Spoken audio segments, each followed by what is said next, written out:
Employment gets created through industrial activity, not that just acquiring plots and using it for speculative purposes does not help this process at all.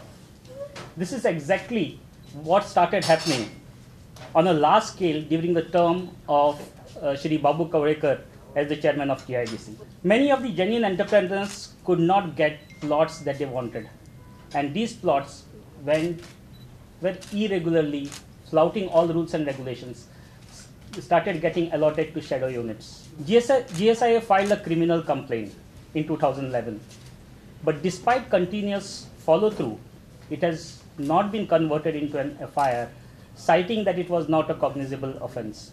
The ACB raids last week for possessing disproportionate assets have vindicated our stance. Because Mr. Kavlekar, the only position that he enjoyed was as the chairman of GIDC, and it is only through that he could have amassed these disproportionate assets. We also demand that the criminal complaint filed by GSIA is taken to its logical conclusion. In fact, it would be in fairness of things that IDC itself files an FIR for the losses that have occurred to the exchequer. Industrial activity to happen in Goa, we require land. And now today, 38 lakh square meters of land is blocked with SEZ. And I think investigations need to happen there also